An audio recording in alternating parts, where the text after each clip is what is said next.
25واں پارہ ہے، آیت نمبر 25۔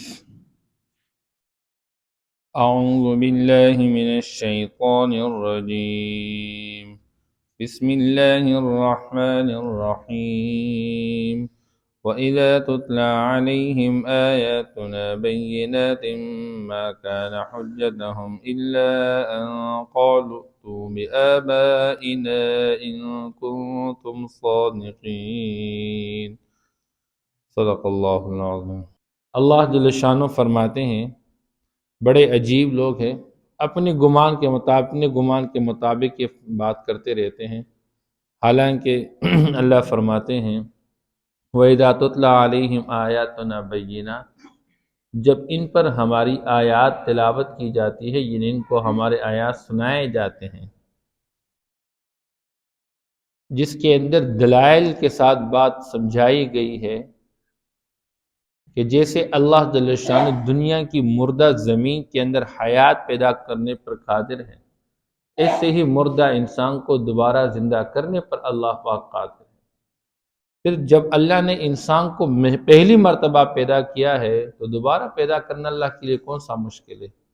ایک چیز کو پہلی مرتبہ وجود دینا، اس کی تخلیق کرنا یہ مشکل ہوتا ہے، یا دوبارہ پیدا کرنا؟ جب ایک مرتبہ اس کا نقشہ بن گیا، اس کا نقل اتارنا تو بہت آسان ہوتا ہے۔ بہرحال اللہ جل شانہ فرماتے ہیں یہ لوگ اس کے جواب میں کیا، ما کان حجتہم الا ان قالوا ائتوا بآبائنا، ان کے پاس صرف یہ دلیل ہوتی ہے کہ اگر تم اپنی بات کے اندر سچے ہو کہ موت کے بعد دوبارہ زندہ کیا جائے گا، لے آؤ ہمارے مردے آبا و اجداد کو زندہ کراؤ۔ ہمارے مشاہدے میں ہم آبزرویشن کرنا چاہتے ہیں، جب مشاہدے میں ہم دیکھ لیں گے کہ موت کے بعد دوبارہ زندگی اور ہمارے آبا و اجداد کو زندہ کیا گیا، تب ہم مان لیں کہ واقعی موت کے بعد دوبارہ زندگی ہے۔ یہ دنیا کے مٹیریلسٹ، یہ مادہ پرست مٹیریلسٹ کہا جاتے ہیں، ان لوگوں کو عجیب لوگ ہیں۔ یہ مادے کی بنیاد پر، آبزرویشن و مشاہدے کی بنیاد پر، اور آج دنیا کے اندر بھی جس سائنس کے پیچھے ہم چل پڑے ہیں اس کا مطلب کیا ہے؟ آبزرویشن ہی ہے، آنکھوں دیکھا حال۔ اب وہ غیب کے نظام کو مشاہدے میں لانے کی کوشش کر رہے ہیں، حالانکہ موت کے بعد کی زندگی کا تعلق تو دنیا کے ساتھ ہے ہی نہیں، وہ تو اللہ جل شانہ نے ایک وقت مقرر کیا ہوا ہے، اس مقررہ وقت سے پہلے تو وہ ہو نہیں سکتا۔ وہ تو موت کے بعد جب قیامت قائم ہو جائے گی تو قیامت کے دن اللہ پاک مردوں کو دوبارہ زندہ کریں گے۔ وَأَخْرَجَتِ الْأَرْضُ أَثْقَالَهَا، زمین اپنے سارے کے سارے بوجھ کو اتار پھینکے گی، نکال دے گی۔ قُلِ اللَّهُ يُحْيِيكُمْ ثُمَّ يُمِيتُكُمْ، اللہ فرماتے ہیں میرے پیغمبر ان سے کہہ دیجئے یہ کوئی بات ہی نہیں، یہ کوئی دلیل ہی نہیں، تمہارے پاس دلیل کیا ہے نہ ماننے کی؟ تم جو کچھ کہہ رہے ہو تو اس کا اپنا ایک مقررہ وقت ہے، اس وقت سے پہلے یہ نہیں ہوگا، اور جب وہ وقت آئے گا تم دیکھ لو کہ کیسے اللہ مردوں کو زندہ کرتے ہیں۔ اسی اللہ جل شانہ نے فرمایا ان سے کہہ دی کہ آج تم جو دنیا کے اندر زندگی گزار رہے ہو، تمہارا یہ بدن اور تمہارا یہ جو جسم ہے یہ بنانے والا بھی تو اللہ ہی ہے۔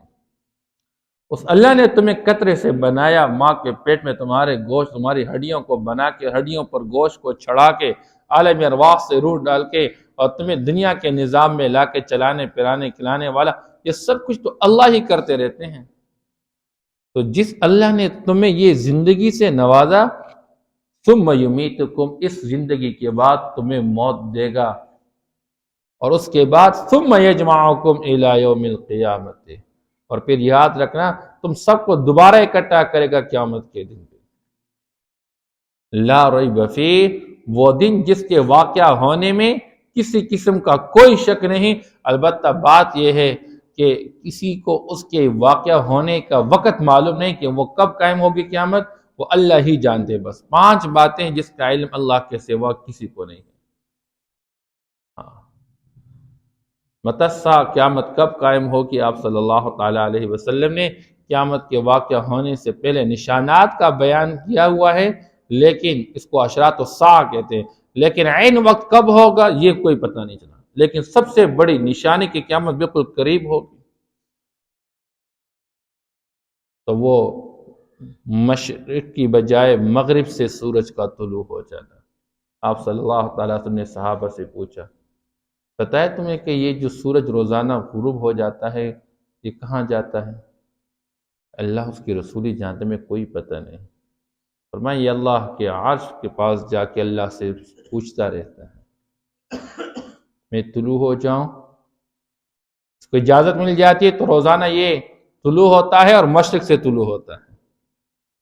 لیکن جس دن اللہ جل شانہ قیامت قائم کرنا چاہیں گے اس سے پہلے جب یہ سورج اللہ جل شانہ سے اجازت طلب کرے، اللہ فرمائے گا نہیں واپس چلے جاؤ، پھر یہ مغرب کی جانب سے واپس طلوع ہوگا۔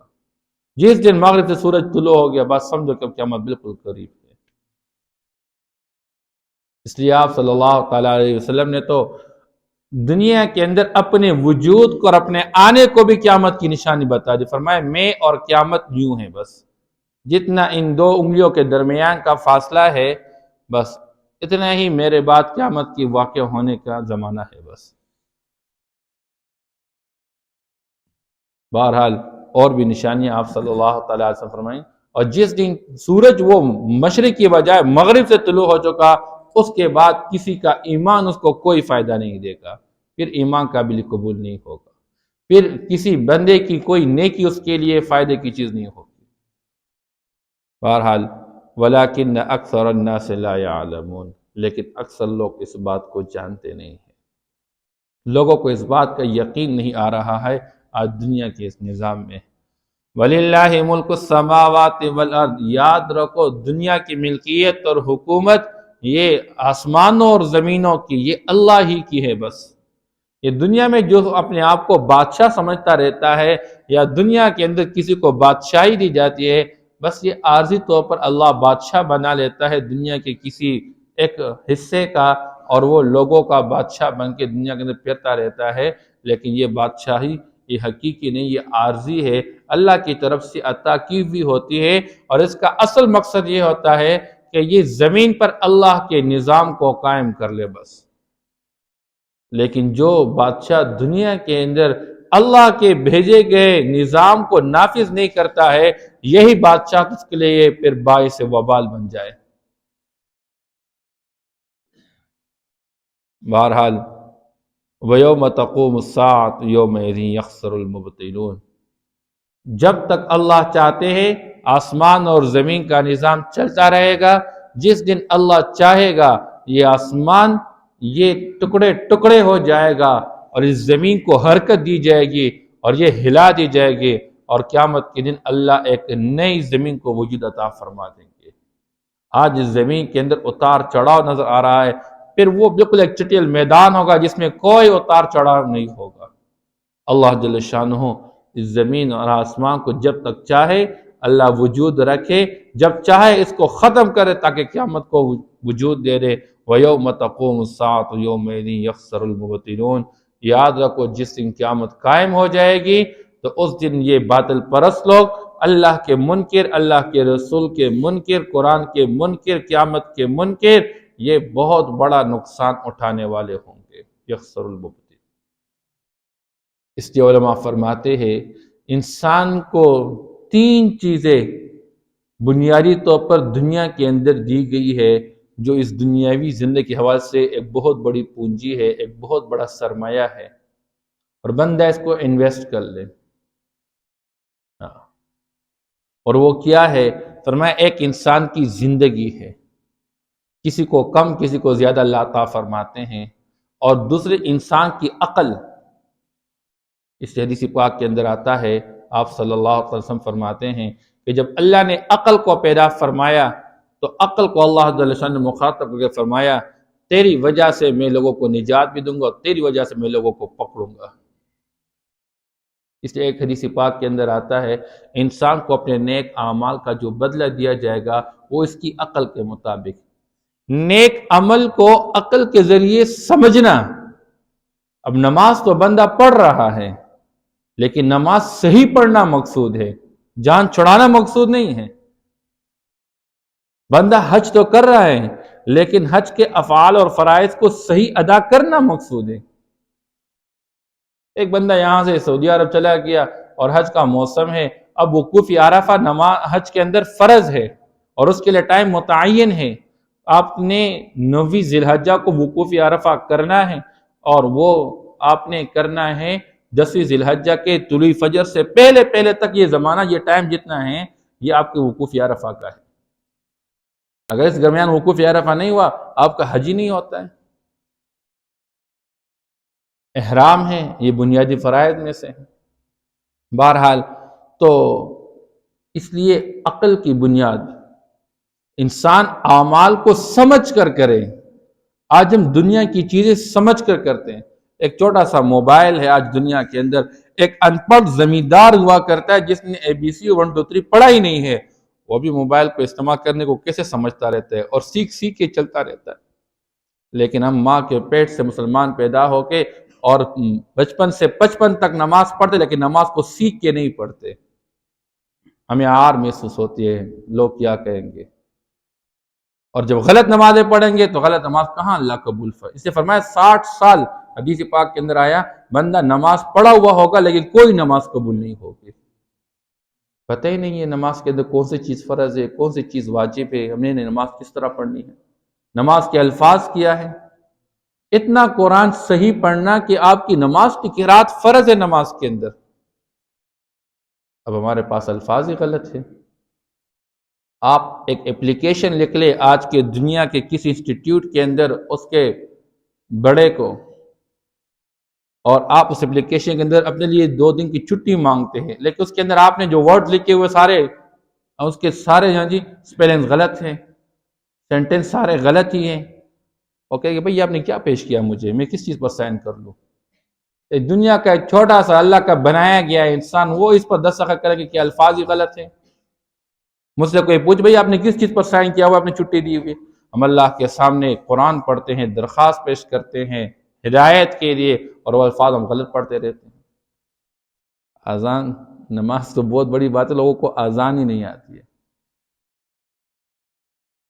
یہاں ایک قریب سے ایک جگہ سے اذان کی آواز، مجھے گھر والے کہتی یہ علماء سمجھاتے نہیں ان لوگوں کو یہ اذان کس طرح پڑھتے رہتے ہیں. جو عربی سمجھتے ہیں وہ حیران ہو جائیں کہ لوگ کیا کہتے ہیں. اشہد ان لا الہ الا اللہ، میں گواہی دیتا ہوں کہ واقعی اللہ کے سوا دوسرا معبود ہے. کیا بات کر رہے ہیں. اشہد ان محمد، میں گواہی دیتا ہوں کہ ہم محمد ہیں. عجیب بات ہے، لوگ اذان سیکھتے ہی نہیں اور اذان دیتے رہتے ہیں، اذان کے الفاظ ہی غلط ہیں. بہرحال تو فرمایا 3 بنیادی چیزیں ہیں انسان کی زندگی کا سرمایہ. ایک عقل ہے اس میں سے، اور تیسری چیز وہ صحت ہے. جس بندے نے اپنی زندگی، اپنی عقل اور اپنی صحت یہ آج دنیا کے اندر اللہ کو راضی کرنے والے اعمال میں لگا دیے، یہ تینوں چیزیں کل قیامت کے نجات کا باعث بن جائے. اور اگر انسان دنیا کے اندر اللہ کو بھول کے، آخرت کو بھول کے اپنی زندگی، اپنی عقل اور اپنی صحت کو غلط چیزوں میں لگا چکا، فما ربحت تجارتہم، بہت نقصان والی تجارت ہو جائے، کوئی فائدہ نہیں ہوگا. بہرحال اللہ فرماتے وَتَرَا كُلَّ أُمَّةٍ جَاثِيَةٍ، کل قیامت کا دن جب قائم ہوگا آپ دیکھیں گے کہ ہر جماعت، ہر گروہ 2 زانوں ہو کر ٹیک لگانے والی ہوگی، گھٹنے ٹیکنے والی، خوف کی وجہ سے، ڈر کی وجہ سے. اللہ اکبر.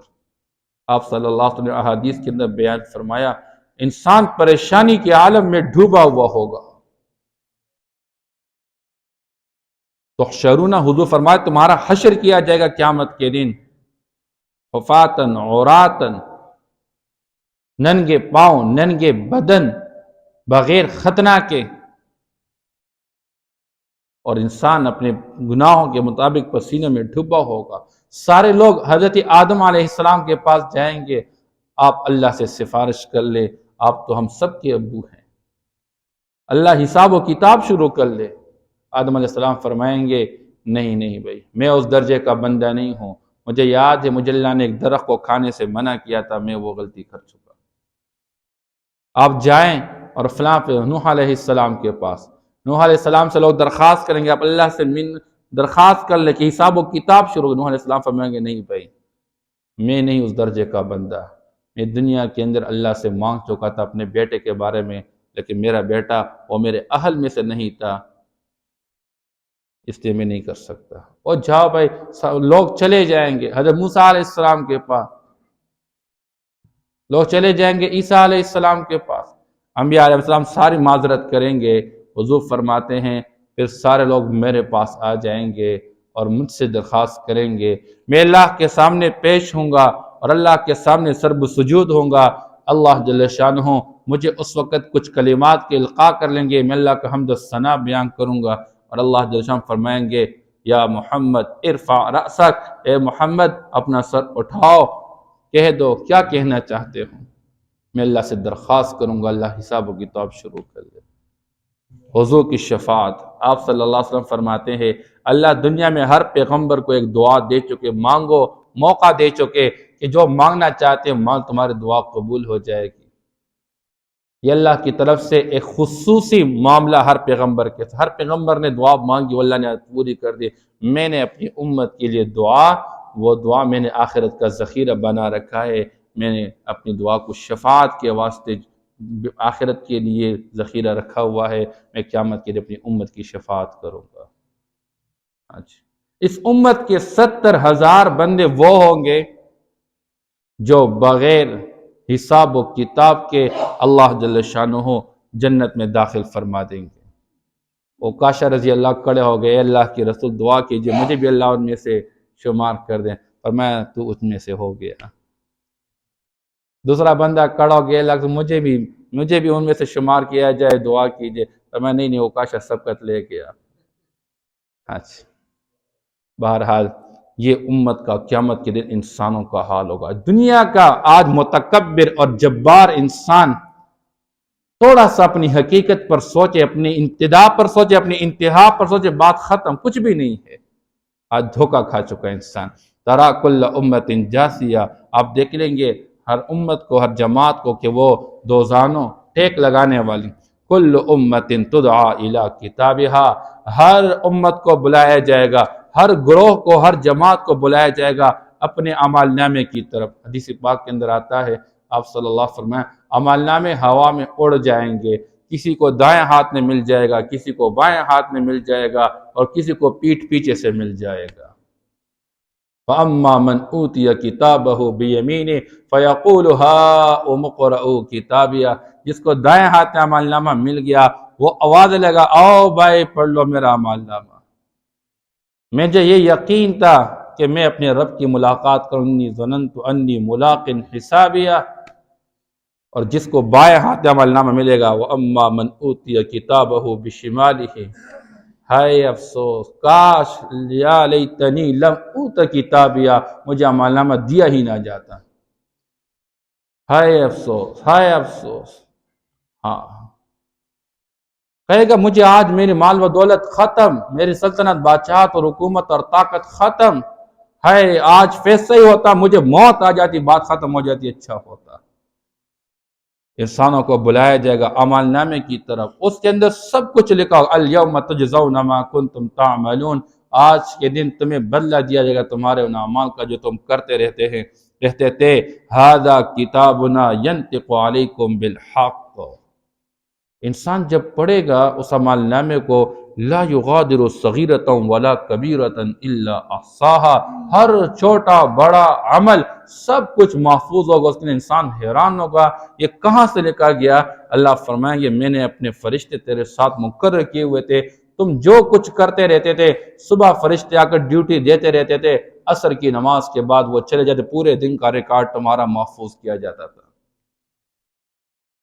اور پھر عصر کو فرشتے آ کے وہ تمہارے پوری رات کے ریکارڈ کو محفوظ کر کے صبح کو واپس جا کے تمہاری رات کی ساری کارگزاری اللہ کے سامنے پیش کرتے تھے، وہ ساری چیزیں محفوظ ہو جائیں گے۔ اللہ فرمائیں گے یہ تمہارا عمل، یہ ہمارا رجسٹر، یہ ہمارا دفتر، آج اس کو سنو، یہ ٹھیک ٹھیک تم پر بھولتا رہا ہے، اور یاد رکھو اِنَّا كُنَّا نَسْتَنسِخُ مَا كُنْتُمْ تَعْمَلُونَ، تم جو کچھ بھی کرتے رہتے تھے ہم ان فرشتوں سے ٹھیک ٹھاک لکھوا رہے تھے۔ فَأَمَّا الَّذِينَ آمَنُوا وَعَمِلُوا الصَّالِحَاتِ، پر جو نیک عمل کر چکے، ایمان لا چکے، ان کو اللہ جل شانہ ان کا رب داخل کرے گا فی رحمتہ، اس کی مہربانی میں، یعنی جنت کے اندر، ذالک هو الفوز المبین، اور یہی واضح کامیابی ہے۔ وَأَمَّا الَّذِينَ كَفَرُوا، اور جو لوگ کفر کر چکے، انکار کر چکے، افلم تکن آیاتی تتلا علیکم، کیا میری آیتیں تم پر تلاوت نہیں کی جاتی تھی؟ فاستکبرتم، تم نے میری آیات کے مقابلے میں تکبر کا مظاہرہ کیا۔ یہ وہ بیماری ہے کہ شیطان نے یہ بیماری اس کو لگ گئی تھی، ابا واستکبرا، اللہ جل شان نے اس کو ہمیشہ کے لیے ملعون بنایا، جو اللہ کے مقابلے میں تکبر کا مظاہرہ کرتا ہے۔ اللہ فرماتے ہیں فاستکبرتم، تم نے تکبر اور بڑائی کا مظاہرہ کیا، وکنتم قوما مجرمین، اور تم مجرم لوگ تھے۔ اس لیے کامیابی وہ ہے جو اللہ کسی کو جنت نصیب فرما دے۔ اللہ ہمیں اس کامیابی سے سرفراز فرما دے۔ وَإِذَا تُتْلَى عَلَيْهِمْ آيَاتُنَا بَيِّنَاتٍ، اور جب ان پر تلاوت کی جاتی ہے ہماری آیات واضح دلائل کی روشنی میں، واضح دلائل کے ساتھ، آیاتنا بینات، واضح دلائل ہمارے ان کو سنائے جاتے ہیں، ما کان حجتہم، تو نہیں ہوتی ان کی دلیل الا مگر یہ کہ ان قالو، کہ یہ کہتے ہیں ائتوا بآبائنا، لے آؤ ہمارے آباء و اجداد کو، یعنی ہمارے مردہ آباء و اجداد کو زندہ کرا لو، ان کنتم صادقین، اگر تم سچے ہو۔ قل اللہ یحییکم ثم یمیتکم، کہہ دیجئے کہ اللہ ہی تمہیں زندگی دیتا ہے، اللہ ہی تم پر اس کے بعد موت طاری کرے گا۔ ثم یجمعکم الی یوم القیامہ، پھر تم کو جمع کر ڈالے گا قیامت کے دن، لا ریب فیہ، جس کے واقعہ ہونے میں کسی قسم کا شک نہیں ہے، وَلَكِنَّ أَكْثَرَ النَّاسِ لَا يَعْلَمُونَ، لیکن اکثر لوگ جانتے نہیں۔ وَلِلَّهِ مُلْكُ السَّمَاوَاتِ وَالْأَرْضِ، اور اللہ ہی کے لیے حکومت ہے آسمانوں اور زمینوں کی۔ وَيَوْمَ تَقُومُ السَّاعَةُ يَوْمَئِذٍ يَخْسَرُ الْمُبْطِلُونَ، اور جس دن قیامت قائم ہوگی اس دن باطل پرست لوگ بڑا نقصان اٹھائیں گے۔ وَتَرَى كُلَّ أُمَّةٍ جَاثِيَةً، اور آپ دیکھیں گے ہر جماعت کو دو زانوں ٹیک لگانے والی۔ كُلُّ أُمَّةٍ تُدْعَى إِلَى كِتَابِهَا، ہر جماعت کو پکارا جائے گا اپنے عمل نامے کی طرف۔ الْيَوْمَ تُجْزَوْنَ مَا كُنتُمْ تَعْمَلُونَ، آج کے دن تمہیں بدلہ دیا جائے گا تمہارے ان اعمال کا جو تم دنیا کے اندر کرتے رہتے تھے۔ هَذَا كِتَابُنَا يَنطِقُ عَلَيْكُمْ بِالْحَقِّ، یہی ہمارا دفتر ہے جو تم پر ٹھیک ٹھیک بول رہا ہے۔ إِنَّا كُنَّا نَسْتَنسِخُ مَا كُنتُمْ تَعْمَلُونَ، یقیناً ہم لکھواتے رہتے تھے ان تمام اعمال کو جو تم کرتے رہتے تھے۔ فَأَمَّا الَّذِينَ آمَنُوا وَعَمِلُوا الصَّالِحَاتِ، پس جو لوگ ایمان لے آئے اور عمل کر چکے نیک، فَيُدْخِلُهُمْ رَبُّهُمْ فِي رَحْمَتِهِ، بس داخل کرے گا ان کو ان کا رب اپنی مہربانی میں۔ ذَلِكَ هُوَ الْفَوْزُ الْمُبِينُ، یہی وہ بہت بڑی کامیابی ہے۔ وَأَمَّا الَّذِينَ كَفَرُوا، اور جن لوگوں نے کفر کیا، انکار کیا، أَفَلَمْ تَكُنْ آيَاتِي تُتْلَى عَلَيْكُمْ، بس کیا میری آیات تم پر تلاوت نہیں کی جاتی تھی؟ فاستکبرتم، بس تم لوگوں نے بڑائی کا مظاہرہ کیا، وَكُنْتُمْ قَوْمًا مُجْرِمِينَ، اور تھے تم مجرم لوگ۔ صدق اللہ العظیم۔